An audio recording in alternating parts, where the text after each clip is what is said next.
सभी विद्यार्थियों का स्वागत है। पढ़ते हैं पाठ शतरंज के खिलाड़ी। कहानी है लेखक प्रेमचंद।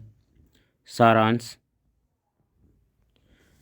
यह कहानी वातावरण केंद्रित है जिसमें मीर और मिर्ज़ा आदि पात्रों के आचरण के माध्यम से तत्कालीन लेखक की परिस्थितियों की ओर संकेत किया गया है। उन परिस्थितियों में सामान्य नागरिक हो या शासक वर्ग, सभी भोग विलास में डूबे हैं। शासकों एवं अमीरों की अकर्मण्यता तथा दायित्व विमुखता ने सामान्य जनता को भी अपनी गिरफ्त में ले रखा है और मनोरंजन ने समाज का राजनीतिक अधःपतन कर दिया है। देश के कर्णधारों को इस प्रकार भोग विलास में डूबे हुए दिखाकर प्रेमचंद गुलामी के कारणों की अभिव्यक्ति करते हैं। साथ ही दायित्व निर्वाह तथा कर्तव्य परायणता के महत्व की ओर हमारा ध्यान ले जाते हैं। मुख्य बिंदु कथावस्तु। शतरंज के खिलाड़ी कहानी में कहानीकार पराधीन भारत के एक प्रमुख सत्ता केंद्र लखनऊ के सामाजिक राजनीतिक वातावरण के बारे में बताता है। शासक वर्ग से लेकर आम जनता विलासिता यानी अय्याशी में डूबी है। छोटे बड़े सभी नाच गाने वे मनोरंजन नशे आदि में मस्त हैं। शासन व्यवस्था से जुड़े अधिकारी, साहित्यकार, कलाकार और व्यापारी उद्यमी विलास सामग्री के उपभोग, प्रचार और निर्माण में जुटे हैं। यह अय्याशी का जीवन आम जनता को भी लुभाकर उनको अकर्मण्य बना देता है। उनके तर्क होते थे कि शतरंज, ताश, गंजीफा खेलने से बुद्धि तीव्र होती है। प्रेमचंद ये बताना चाहते हैं कि जिस देश का जिम्मेदार वर्ग लापरवाह होकर भोग विलास में डूबा जाता है, उस देश को गुलाम होने से कोई नहीं बचा सकता। मिर्ज़ा सज्जाद अली और मीर रोशन अली कहानी के प्रमुख पात्र हैं, जिनके माध्यम से प्रेमचंद ने एक वर्ग की प्रवृत्तियों की ओर संकेत किया है जो अंततः आत्मघाती होती है। प्रजा से कर के रूप में वसूला गया धन लखनऊ के नवाबों और दरबारियों की झूठी शान और शौकत और उनकी विलासिता में खर्च कर दिया जाता था। तत्कालीन नवाबों को अपनी गरीब जनता की कोई फिक्र नहीं थी। इसी बात का फ़ायदा अंग्रेज़ों को मिला। नवाब वाजिद अली शाह को अंग्रेज़ कैद कर लेते हैं।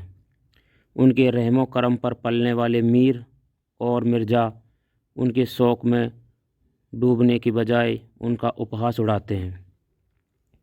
इस कहानी में लेखक की अंग्रेज़ों के हाथों ऐसी पराजय का जिक्र किया गया है जिसमें ना कोई मारकाट थी, ना एक बूंद खून गिरा था। यह अहिंसा न थी बल्कि घोर कायरपन था, जिसका परिणाम राज्य की प्रजा को भुगतना पड़ा। वास्तव में शासक वर्ग में जो जोश और उबाल होना चाहिए था वह था ही नहीं।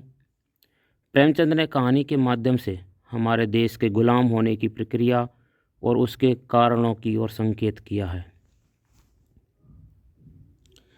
देशकाल और वातावरण।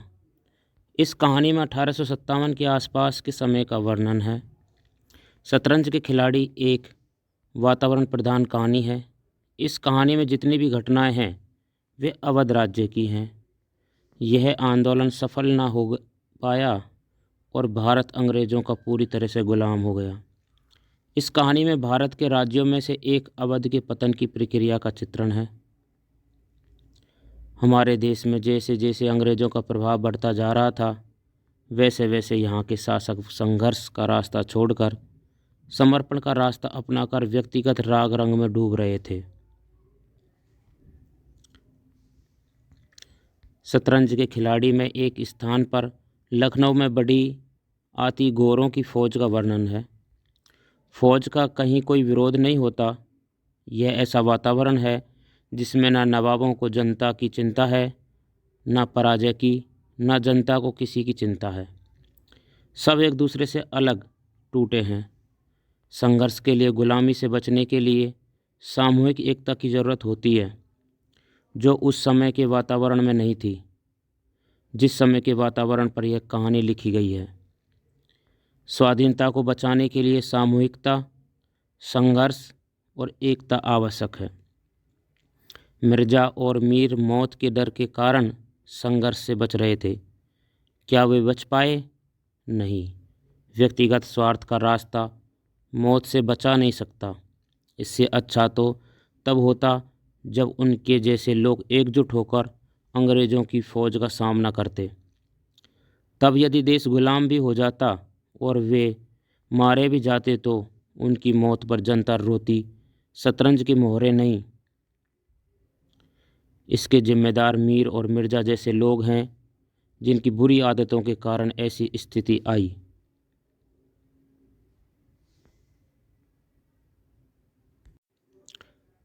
कहानी को अधिक समझने के लिए आप पाठ्य पुस्तक में शामिल पाठ को ध्यानपूर्वक पढ़ेंगे। आइए अब करते हैं अभ्यास प्रश्न। सर्वाधिक उपयुक्त विकल्प चुनकर प्रश्नों के उत्तर दीजिए।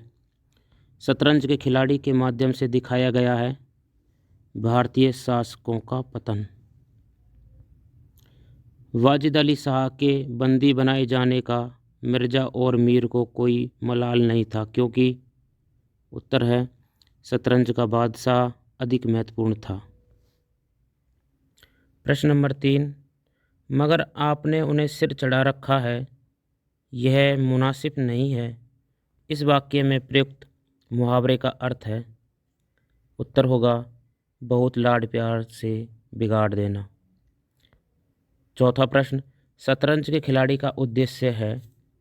उत्तर होगा गुलामी के कारणों के प्रति सचेत करना। प्रश्नोत्तर। प्रश्न नंबर 1, शतरंज के खिलाड़ी कहानी के उद्देश्य या संप्रेष्य पर विचार प्रस्तुत कीजिए।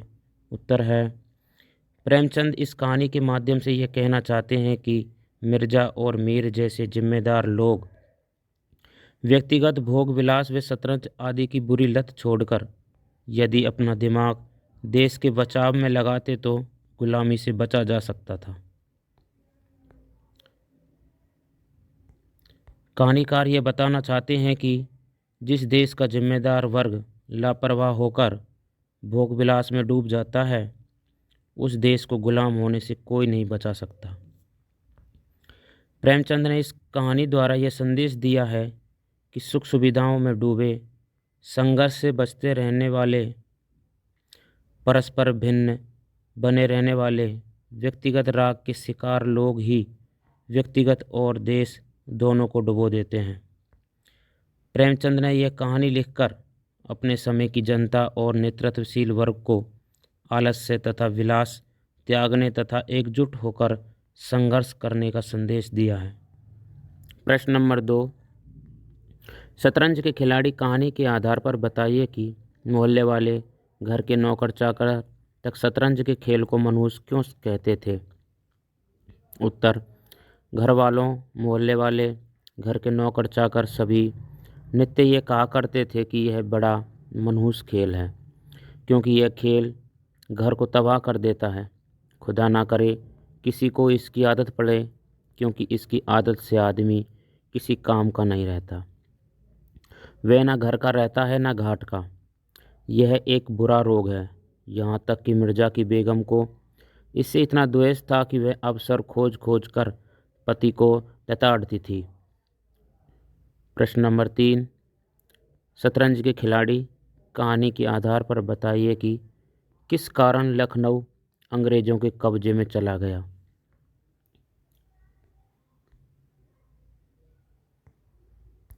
उत्तर, नवाबों की अकर्मण्यता, कायरता व विलासिता के कारण लखनऊ अंग्रेज़ों के कब्जे में चला गया।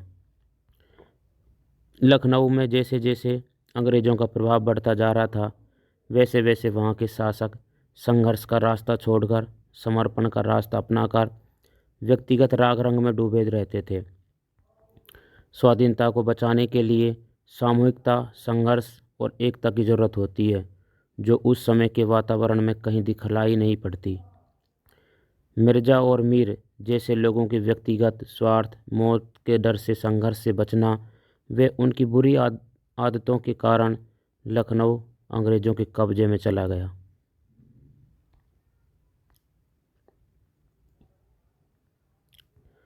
प्रश्न नंबर 4, शतरंज के खिलाड़ी मिर्ज़ा और मीर का दुखद अंत क्यों हुआ? उत्तर, शतरंज के खिलाड़ी में मिर्ज़ा और मीर जनता व समाज की उपेक्षा करके भोग विलास शतरंज की बुरी लत में ही व्यस्त रहते। वे मौत के डर के कारण संघर्ष से बच रहे थे। व्यक्तिगत स्वार्थ का रास्ता मौत से बचा नहीं सकता, इसलिए अपनी झूठी शान और शौकत, कायरता व विलासिता जैसी बुरी आदतों के कारण मिर्ज़ा और मीर का दुखद अंत हुआ। प्रश्न नंबर 5, शतरंज के खिलाड़ी कहानी की भाषा शैली पर प्रकाश डालते हुए उसका तत्कालीन समाज से तालमेल बताइए। उत्तर, इस कहानी की भाषा में बहुत सारे अरबी फारसी शब्दों का प्रयोग किया गया है, क्योंकि कहानी की पृष्ठभूमि और वातावरण में लखनऊ है। तब लखनऊ में अधिकांश लोग उर्दू भाषी थे तथा राजकाज की भाषा भी फारसी थी। हिंदी भाषा के हिंदुस्तानी रूप हिंदी और अरबी फारसी के लोक प्रचलित शब्दों से बनी का उपयोग किया गया है।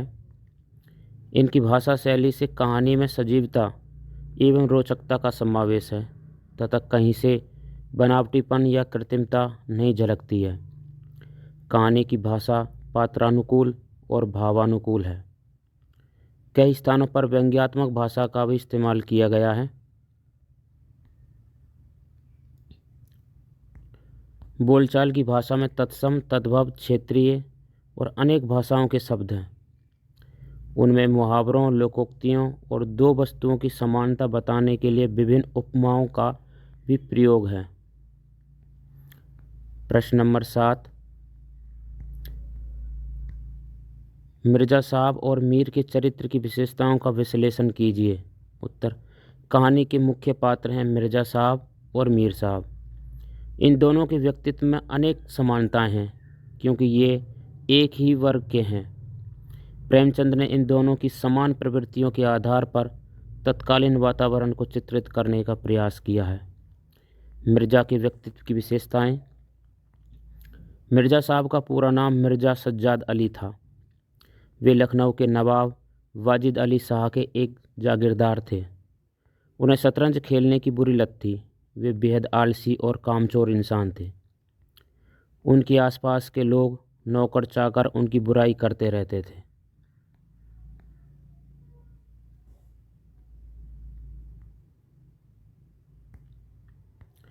मिर्ज़ा साहब शतरंज के खेल में इतने डूब जाते कि घर की चिंता करना भी छोड़ देते। इसलिए उनकी बेगम भी उनसे परेशान रहती थी और हमेशा मिर्ज़ा साहब को लताड़ती रहती थी। बाप दादाओं को मिली जागीरों के कारण उन्हें आजीविका की कोई चिंता नहीं थी। इसी पैतृक संपत्ति ने उन्हें कामचोर, विलासी, कायर और डरपोक बना दिया था। इसलिए मिर्ज़ा बेगम से, बादशाही फ़ौजों से, वे अंग्रेज़ी सेना से डरते थे। मिर्ज़ा परिवार की तरह लखनऊ की भी चिंता नहीं करते। उन्हें इस बात की कोई परवाह नहीं कि लखनऊ के बादशाह को बंदी बना लिया गया है। वे सुख विलास के बिना नहीं रह सकते हैं। उनकी इस आदत ने उन्हें कायर बना दिया है।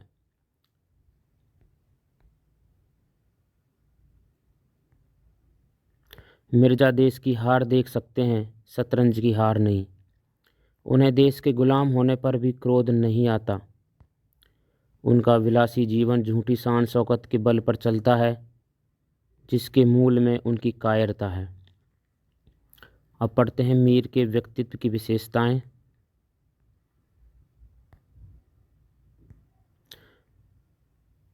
मीर साहब का पूरा नाम मीर रोशन अली है। इनके पास भी मिर्ज़ा साहब की तरह पैतृक जागीरदारी है। उन्हें जीविका चलाने की कोई चिंता नहीं है। हमेशा शतरंज खेलना तथा पान, हुक्का, चिलम आदि मादक पदार्थों का सेवन करना इनकी आदत है। इनकी इस आदत ने इनके स्वाभिमान को नष्ट कर दिया है। मिर्ज़ा साहब की पत्नी इनसे बेहद नफ़रत करती है, फिर भी इन्होंने मिर्ज़ा साहब के घर जाना नहीं छोड़ा। मीर साहब बहुत डरपोक और कायर इंसान है। मिर्ज़ा की बेगम के गुस्से के डर से वे भाग जाते हैं।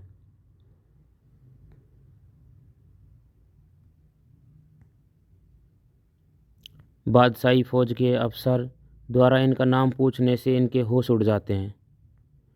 घर के दरवाजे बंद करके नौकर को बोलते हैं कि उन्हें कह दो कि वह घर में नहीं है। झूठ बोलना भी इनकी आदत है। शतरंज खेलने में बेईमानी भी करते हैं। यही बेईमानी और झूठी अकड़ मिर्ज़ा की तरह भी उनकी भी मृत्यु का कारण बनती है।